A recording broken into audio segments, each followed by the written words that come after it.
Welcome to the Cantankerous Catholic with Joe Sixpack, the every Catholic guy. Listen to Joe tackle the really tough moral issues, current events, and politics from a Catholic perspective. Now here's Joe Sixpack, the every Catholic guy.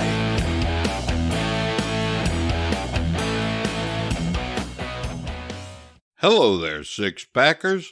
Welcome back to the Cantankerous Catholic, episode 70.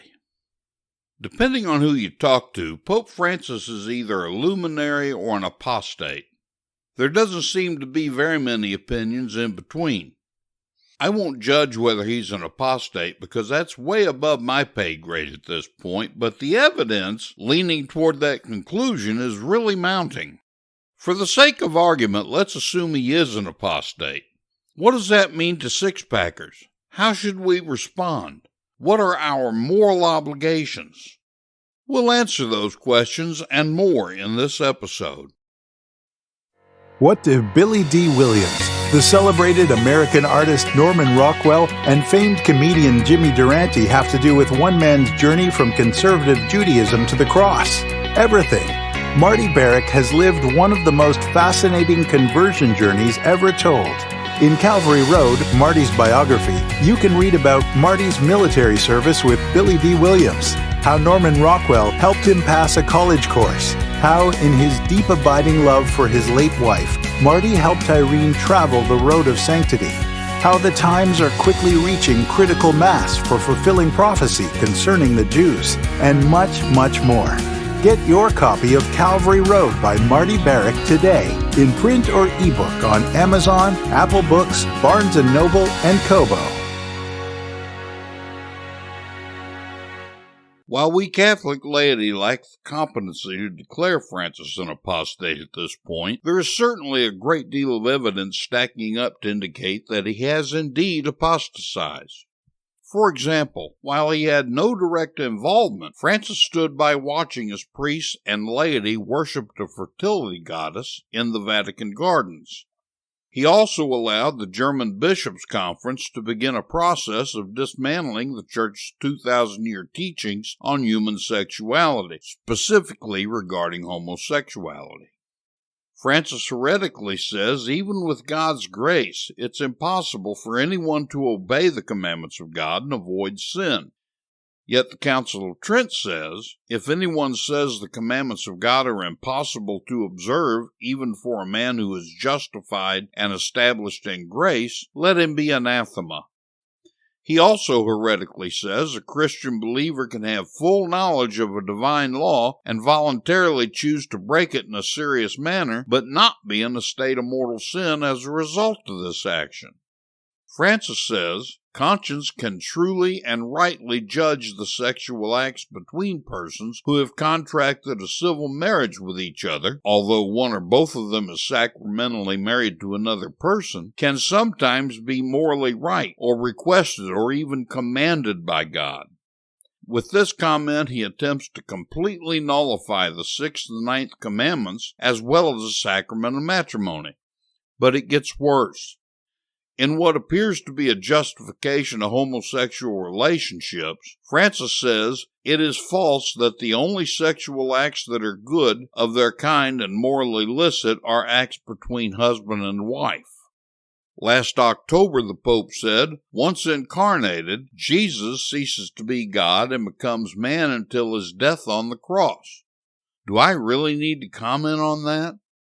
In what universe can such a ridiculous, irrational heresy possibly make sense?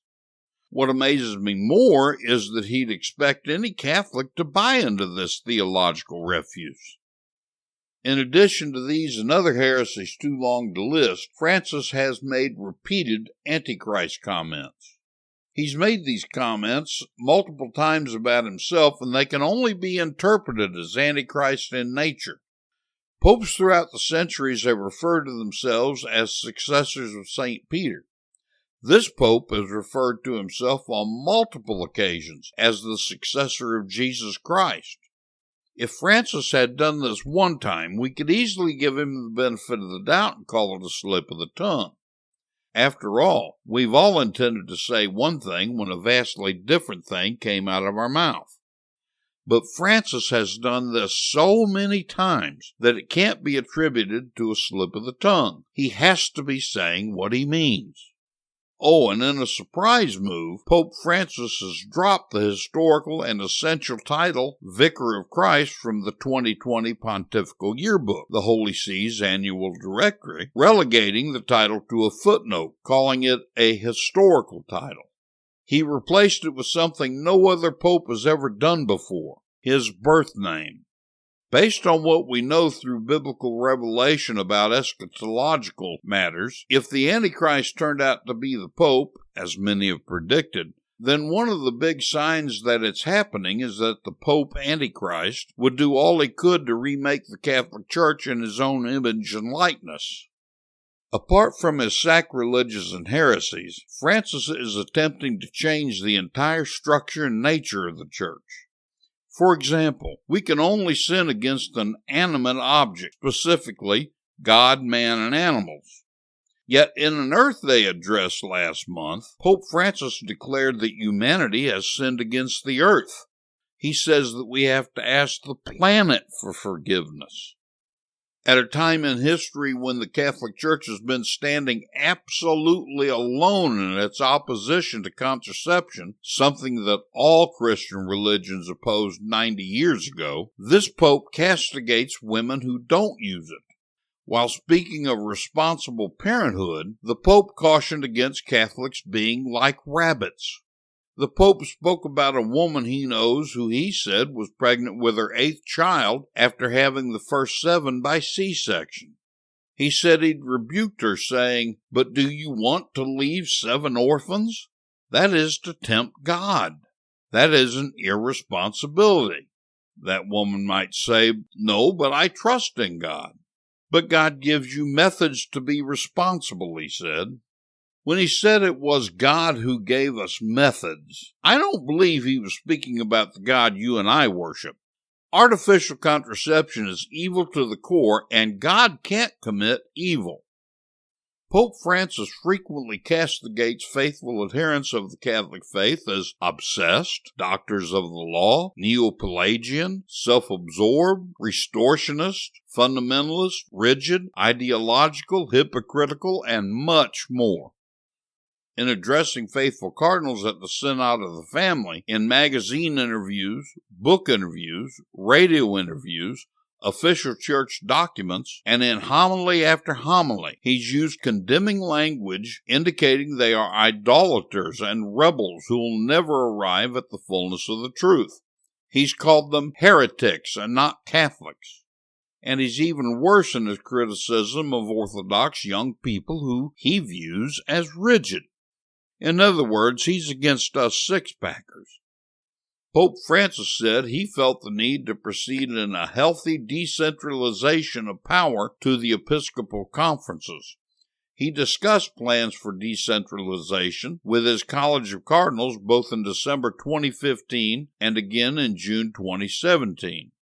In 2016, Pope Francis suggested decentralization as a way forward in the debate over communion for adulterers. If Jesus didn't want a pope, the central power he established in Peter, he'd have established things that way. This is perhaps one of the biggest plans to change the nature of the church. Do you think that maybe Francis isn't serious about breaking up the structure of the church? Then consider what he said in January. In a renewed and enthusiastic endorsement of globalism in 2020, Pope Francis repeated his call for international and religious leaders to sign a global education pact this month at the Vatican, saying it's all the more urgent in the light of the sexual abuse crisis. On its face, this statement seems innocuous. However, after a number of other frightening comments throughout his address, Francis said 2 things that sent a chill up my spine. The first thing was that Francis highlighted 2 key areas related to his global educational pact: climate change and interreligious dialogue. He also said that the global educational pact is needed to educate us in universal solidarity and a new humanism. Christianity or God were never mentioned, only a new humanism.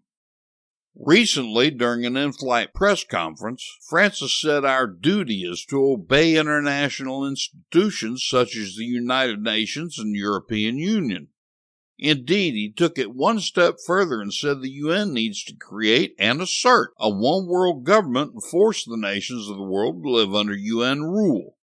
He added that he would happily turn the governance of the Catholic Church over to this global government. I don't know about you, but that absolutely terrified me. I'm not frightened easily. As I've said on this show before, I've faced what seemed to be immediate certain violent death on numerous occasions. But this UN commitment from Francis invoked more terror in me than any near-death experience I've had. The globalists, leftists, perverts, and every miscreant and malcontent in the world hails Pope Francis as the greatest luminary the Catholic Church has ever had, and they apparently intend to follow their Pied Piper Pope right off into the abyss of hell. But what about you and me? What does all of this Francis fallacy mean to us? Let's say for a moment that Francis decentralizes faith and moral decisions to let the individual bishops' conferences decide what's taught in each region, then turns around and gives the church to the UN. How do we respond? What do we do? The option more and more Catholics are choosing is to leave the church. That would be understandable, attractive, and even a viable option if Francis was the church. I may be stuck in this wheelchair at my desk and haven't been out in a month, but I'm much better connected to the outside world than many of you probably suppose. I get emails from Catholics being torn apart about this every week. Because of my responsibilities to you Sixpackers, I read all the political and Catholic news feeds that come into my inbox, nearly 200 a day. I know what's going on. I know and understand how you feel. And I can emphatically state that leaving the church isn't an option because Francis isn't the church. The authentic, true head of the body of Christ, the church, is Jesus Christ. He's its head and we're its members.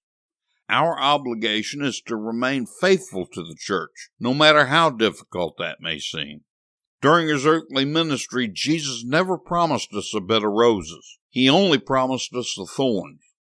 Now our biggest thorn, one we have to endure to our deaths if need be, is remaining in the Catholic Church under Pope Francis. Vatican II was a valid and beautiful council. If you disagree with that, I'll tell you plainly that you're wrong and you've never read it. You can't read the dogmatic documents of Vatican II and still think it's anything besides a work of the Holy Spirit. If you reject Vatican II, by necessity and implication, you have to reject Vatican I. The Vatican II document Lumen Gentium tells us that, quote, basing itself on scripture and tradition, the Council teaches that the Church, a pilgrim now on earth, is necessary for salvation. The one Christ is the mediator and the way of salvation. He is present to us in his body, which is the Church. He himself explicitly asserted the necessity of faith and baptism, and thereby affirmed at the same time the necessity of the church, which men enter through baptism as through a door. Hence they could not be saved who, knowing that the Catholic Church was founded as necessary by God through Christ, would refuse either to enter it or to remain in it. There are two key takeaways from this. The first is the church is necessary for salvation. The second takeaway is that they could not be saved who would refuse either to enter it or to remain in it. Simple equation then. Leave the church equals condemning your soul to hell. Of course, if Francis is right, you don't have to worry about that anyway, because among his many heresies is the teaching that hell doesn't exist. But if you believe Jesus Christ, hell is very real and the only option you have if you leave the church. I understand people's frustrations about the direction the church is going in, and I understand the desire to leave the church for a schismatic sect like the Society of St. Pius X. But to even consider leaving is pride, and to actually do it is damnable pride. In his Sermon on the Mount, one of the things Jesus told us we have to do is penance. We've tended throughout our lives to practice small penances, if practicing any at all. Heck, Ash Wednesday and Good Friday were always big penances for me. But a close examination of the Gospels and church history, especially the first few centuries, shows us Jesus expects big penances. Sometimes those penances mean sacrificing our lives for Him. I hope and pray it doesn't come to that for any of us, but it may. Now everything boils down to where we spend eternity, and our choices would dictate that. So make up your mind now to remain faithful to the church and live the faith as best you can. Drawing on the graces of your confirmation, make up your mind that you're willing to die for the faith, because you may have to. Hang on, because we're in for a wild ride.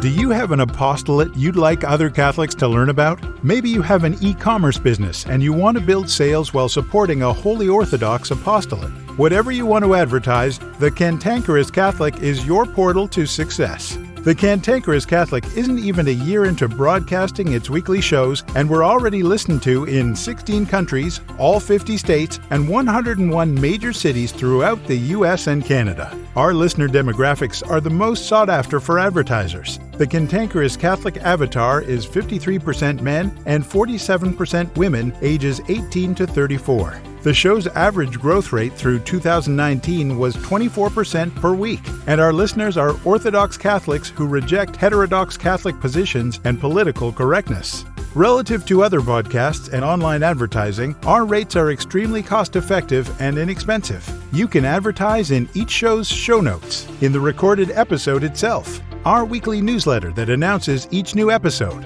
all of these media together, or in any combination. So contact us today by filling out the form on the sponsor kit page at cantankerouscatholic.com or email Joe Sixpack, the Every Catholic Guy, directly at joe@cantankerouscatholic.com to learn how you can begin driving traffic to whatever you want to promote while helping to support a worthy, orthodox, and hard-hitting apostolate.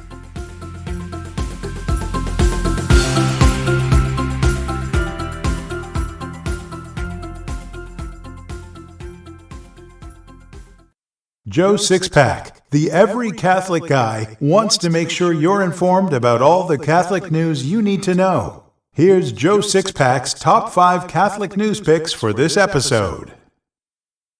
Catholic news pick number 5. Hats off to LifeSite News. Not everyone gets a 2-minute standing ovation at his own funeral, but John Cardinal O'Connor was not everyone. I knew Cardinal O'Connor. He was what a bishop truly looks like, and this marks the 20th anniversary of his death. You can read the whole story by clicking the link in my show notes. Catholic news pick number 4. Hats off to National Catholic Register. Hillsdale College is a conservative, non-sectarian college in southern Michigan that seems more Catholic than the vast majority of so-called Catholic schools. This year, 18 Hillsdale students will be entering the church, and this seems to happen every year. You can read the whole story by clicking the link in my show notes. Catholic news pick number 3. Hats off to National Catholic Register. U.S. Ambassador at Large for Religious Freedom Sam Brownback has warned that religious persecution is spreading worldwide and highlighted the examples of anti-Christian violence in Nigeria and a growing religious surveillance state in China. You can read the whole story by clicking the link in my show notes. Catholic news pick number 2. Hats off to Catholic News Agency. A Vancouver-based bicycling charity broke a long-standing partnership with the local Knights of Columbus and rejected their donations of bikes over the Knights' anti-LGBTQ+ beliefs. You can read the whole story by clicking the link in my show notes. Catholic news pick number 1. Hats off to the Daily Signal. Prior to the lockdown, the Los Angeles Unified School District opened its doors to Planned Parenthood to establish well-being centers in their public schools. Now Students for Life of America is calling on Los Angeles to allow them the chance to offer life-affirming local resources for pregnant and parenting students. Let's see how that pans out. You can read the whole story by clicking the link in my show notes. Warning to snowflakes. If he thinks it, he says it. It's time now for Joe Sixpack's Common Sense Catholic Commentary. On April 30, protesters in Michigan were fed up with the draconian and tyrannical lockdown measures of Governor Gretchen Whitmer. They did what any liberty-loving American would do. They occupied the Michigan State House to confront their elected representatives, and it wasn't pretty for the elected officials.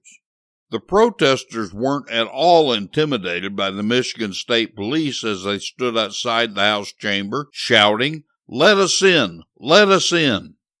They didn't get in, and it was the protesters' calm during the confrontation that kept things from becoming a bloodbath. But they certainly made the intended impression on Governor Whitmer and the representatives.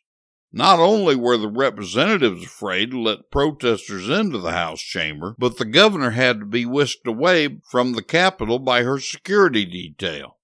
What in the world would frighten the politicians? After all, the state police were there in force, and they were armed with riot equipment, pistols, shotguns, and rifles. Well, the reason the politicians were afraid is because many of the protesters rightly exercised their God-given Second Amendment right to bring their own firearms. Protesters showing up armed sent a loud and clear message to politicians that the citizens of Michigan weren't going to be bullied and enslaved anymore. They went to the State House to defend their liberty, and the members of the legislature finally recognized that the tyranny has to stop, or that they'd have to face consequences. So the legislature voted not to extend Governor Whitmer's lockdown. Unfortunately, that incredibly arrogant, stupid, and incompetent woman didn't get the message, and she decided on her own to illegally override the legislature and extend the lockdown in defiance of the peasants who dared to defy her. The legislature responded by suing Governor Whitmer. Watch Michigan closely. If some really stupid liberal judge sides with the equally stupid governor, the next protest might not be so pleasant. In fact, it's likely to be bloody. I was proud of Michiganders who stood up to the tyranny in favor of their constitutional liberties. I expected the lamestream media to report negatively about the protest, of course. As anticipated, the media labeled the protesters as fascists, Nazis, racists, and right-wing extremists. That didn't bother me because I expected it. There was only one thing that bothered me, and it was from a self-proclaimed conservative commentator. It was a comment from Fox News' Sean Hannity. Let me state that I haven't been a very big fan of Hannity for quite a while. Catholic Sean Hannity told a priest on his show some years ago that he'd quit contracepting when priests stopped sexually molesting children. Then he eventually left the church over the pre-sex scandal.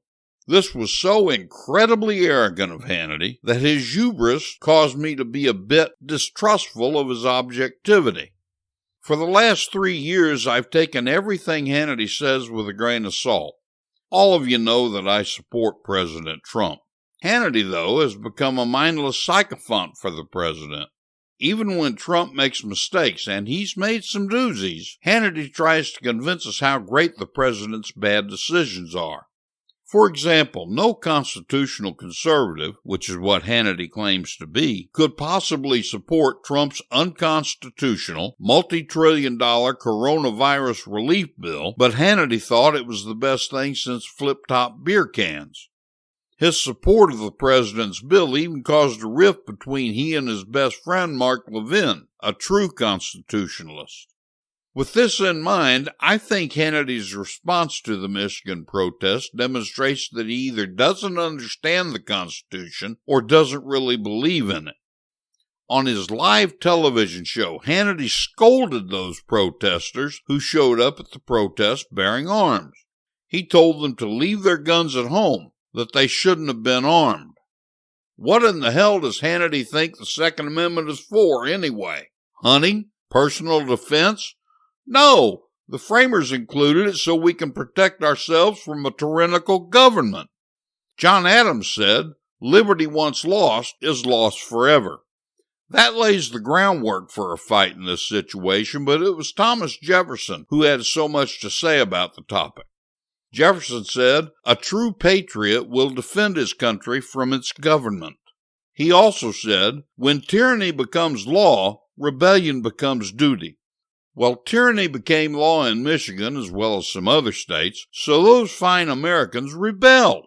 The people in Michigan did exactly what they were supposed to do, just the way our founding fathers did. We didn't start the Revolutionary War. The British did. All we did was declare our independence from King George.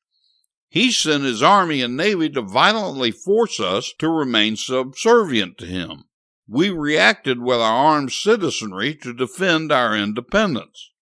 The Michigan protesters were armed to defend themselves from tyranny, and the only way those arms would have been used is if they'd been met by police-state violence. Fortunately for law enforcement, their commanders displayed wise restraint. I've got some news for Sean Hannity from Thomas Jefferson, the original constitutionalist. Free men do not ask permission to bear arms. Hannity, we certainly don't need your permission to bear arms. Joe Sixpack, the Every Catholic Guy, is a welcome visitor to parishes across the United States every Sunday through his What We Believe, Why We Believe It bulletin inserts. Using humor, immutable truth, and ignoring political correctness, Joe Sixpack helps the average Catholic in the pew better know and understand our holy and ancient faith in a way that is refreshing, awe-inspiring, and makes readers chest-pounding proud to be Catholic. And readers love it. Now you can enjoy Joe's work by getting the best of What We Believe, Why We Believe It book series. In fact, get 2 copies of each book, one for yourself and one for your pastor. Then your priest can decide if he wants to help your fellow parishioners by subscribing to the What We Believe, Why We Believe It bulletin inserts. Get your copy of The Best of What We Believe, Why We Believe It by Joe Sixpack, the Every Catholic Guy, today in print or ebook on Amazon, Apple Books, Barnes & Noble, and Kobo.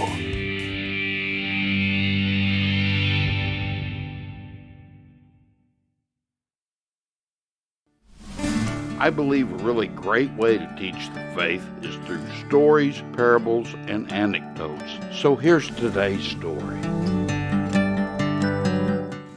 One day a small boy was trying to lift a heavy stone, but it was just too heavy and wouldn't budge. His father was passing by, and he stopped to watch his son. Finally, the father said, "Are you using all your strength?" The discouraged boy replied, "Yes, I am, Dad." The father said, "No, son, you're not using all your strength." "What do you mean, Dad?" "You haven't asked me to help you." When you're attempting a task, you do well to stop for a moment and humbly call on God for help. This would be a fitting reminder of your dependence on God, as well as an assurance of help from Him in things you'd never be able to do on your own. Help your fellow Catholics, Sixpackers. They need to be listening to the Cantankerous Catholic, and you can help them find it better if you leave a review at Apple Podcasts, Stitcher, Spotify, or Google Podcasts. Leaving a review will make it easier for other Catholics to find the Cantankerous Catholic, because reviews cause the podcasting platforms to show it more often. And I thank you in advance for leaving a review. This has been The Cantankerous Catholic with Joe Sixpack, the Every Catholic Guy. Thanks for subscribing, and be sure to visit CantankerousCatholic.com to get your free copy of Joe's popular book, The Best of What We Believe, Why We Believe It.